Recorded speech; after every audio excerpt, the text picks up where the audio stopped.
o incidente diplomático causado pela declaração do presidente Lula ao comparar ações israelenses na faixa de Gaza contra o Hamas ao Holocausto, que foi o extermínio de judeus durante a Segunda Guerra Mundial, continua repercutindo aqui no Brasil e também mundo afora. Para comentar as consequências desse fato e eventuais repercussões no agro brasileiro, nós vamos ouvir agora o Horácio Lessa Ramalho, que é cientista político e consultor de relações internacionais. Horácio, obrigado por ter aceito o nosso convite aqui no canal AgroMais. Eu começo dizendo para você que, olhando o resultado da balança comercial Brasil-Israel do ano passado, a gente vê que a gente importa cerca de 1 bilhão e alguma coisa de Israel, de equipamentos, insumos, material de segurança, e exportamos aquilo que a gente tem de bom, que é as nossas commodities, né? Petróleo, exportamos soja e tudo mais. Representa pouco do ponto de vista se comparado a outros países, menos de 1%. São os nossos negócios com Israel. Mas não é disso que se fala, é da repercussão que é você poder entrar num conflito diplomático com um país da importância geopolítica de Israel e as consequências disso com aliados também de Israel e também do próprio mundo árabe. Fica com você aí a análise, a gente poder ouvir à luz do conhecimento da ciência política e das relações internacionais, qual a sua avaliação sobre esse conflito. Boa tarde. Primeiramente, gostaria de agradecer a oportunidade de estar falando aqui com vocês. Do ponto de vista econômico, da balança comercial, de fato, a gente for olhar, não é tão relevante por números. Mas a gente acaba importando, principalmente na questão do agro, fertilizantes para o Brasil, que é uma coisa determinante para o mercado do agronegócio no Brasil. Adubos, fertilizantes, inseticidas, que basicamente vai dar mais de 50% das nossas importações na balança comercial de Israel. Mas esse é o problema da fala do presidente Lula, além de infeliz, é o contexto político mundial. É uma situação que, de fato, o mundo tem olhado com uma certa preocupação o que acontece, e os números que estão sendo falados, principalmente depois da fala do presidente Lula para justificá-la, são números do próprio Hamas. Então, no Brasil estão se levando a sério esses números. O resto do mundo não fala nessa mesma desse mesmo número. Não há uma confiabilidade dos dados.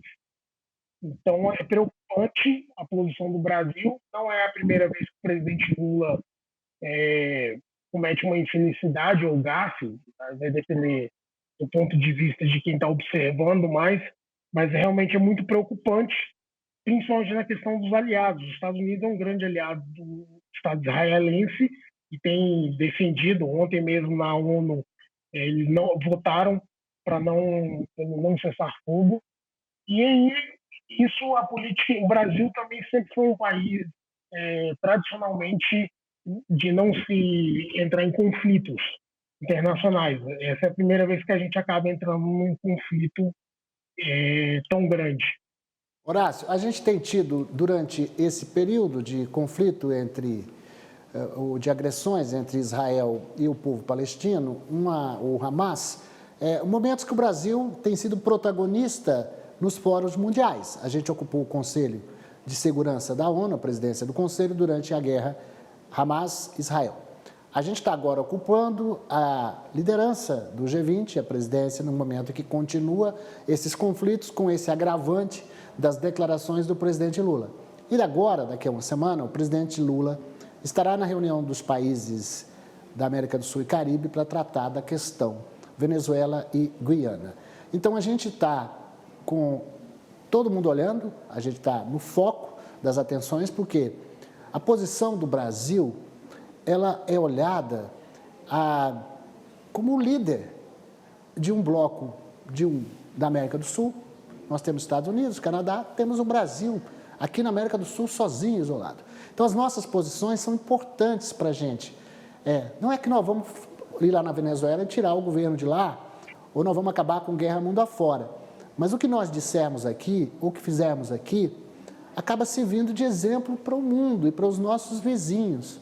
Portanto, isso, na sua opinião, aumenta a responsabilidade do Brasil como um player internacional que a gente sabe, a gente na economia é legal, a gente está indo bem, é um país grande territorialmente, do ponto de vista econômico. Agora, do ponto de vista da posição política em relação a esses países e a esses conflitos, a gente não teria que ser mais cuidadoso? Exatamente, concordo 100% com você, e principalmente pelo longo histórico do Brasil. Esses cargos são de rodízio, né? E a gente, nesse exato momento, quando a gente está com a atenção voltada para o mundo, o presidente Lula poderia ter uma postura muito melhor de falar coisas melhores sobre o Brasil, inclusive para ajudar na nossa balança comercial, principalmente. E tradicionalmente, inclusive, o presidente Lula, todos os outros ex-presidentes do Brasil falam na abertura do Congresso das Nações Unidas exatamente por causa da diplomacia brasileira. O diplomata brasileiro, Oswaldo Aranha, que foi na história da fundação da ONU, teve um papel, e aí por isso que o Brasil sempre abre a reunião anual. E aí, exatamente agora, anos depois, décadas depois, a gente entra num conflito internacional sem necessidade.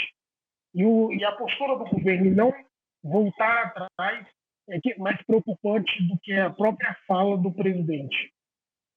Você vê especificamente esse tema mais aqui ao sul, que é a questão da Venezuela, que tem eleição marcada para esse ano. O Supremo de lá afastou a candidata de oposição. Os Estados Unidos, que tinham sinalizado um apoio à Venezuela, agora já sinaliza que vai retirar esse apoio, pedindo novamente embargo à Venezuela com relação às questões democráticas lá, a questão da Venezuela com a Guiana. Como é que você vê essa questão mais voltada aqui para o sul da América? O Brasil, principalmente o governo do presidente Lula e do PT anteriormente, os governos dos outros dois governos dele, da presidente Dilma, historicamente tem proximidade com os governos latino-americanos de esquerda. E esse é um ponto. Maduro, inclusive, visitou o Brasil no ano passado e foi muito criticado o Brasil por recebê-lo. O governo do presidente Lula adota 2 pesos e 2 medidas sobre essa relação com países latino-americanos de esquerda, principalmente com a Venezuela, que de fato é uma ditadura e reconhecida. O presidente Biden, acredito que estrategicamente hoje, olhando, foi um erro quando ele cancela os embargos e volta a comprar principalmente petróleo da Venezuela, e agora eles ameaçam. E essa volta da compra do petróleo pelos Estados Unidos criou uma situação mais confortável na Venezuela. A crise econômica foi bem amenizada nos últimos 2 anos, com o fim, não provavelmente um fim, mas diminuiu bastante o embargo dos Estados Unidos, que agora ameaça voltar, que assim, pelo bem da população lá, acredito que seria a melhor saída mesmo os Estados Unidos adotar isso, e que o Brasil também comece a adotar uma postura mais firme em relação à Venezuela, como líder da região. Né? O Brasil hoje é a principal economia da América do Sul Latina, então o Brasil deveria ter uma postura mais firme. Bom, a gente vai ter desdobramentos desse cenário internacional com eleição nos Estados Unidos no final do ano, que deve sinalizar para que lado andará o mundo, pelo menos com relação a esses conflitos mais recentes. Uma vitória de Biden, uma reeleição de Biden significaria apoio à Europa na guerra ali da Ucrânia contra a Rússia e a manutenção do apoio a Israel na guerra contra o Hamas. Uma vitória de um republicano, seja ele Trump ou seja ele outro, certamente sinalizaria mais dificuldades para a Europa com relação à guerra da Rússia e Ucrânia. E também uma dificuldade adicional, talvez, a Israel lá na liderança no Oriente Médio. Eu agradeço você imensamente por ter participado aqui do nosso Questão de Ordem, não, do nosso AgroTarde. Questão de Ordem é um outro programa. Horácio Lessa Ramalho, cientista político e consultor de relações internacionais. Muito obrigado. Obrigado a vocês. Obrigado.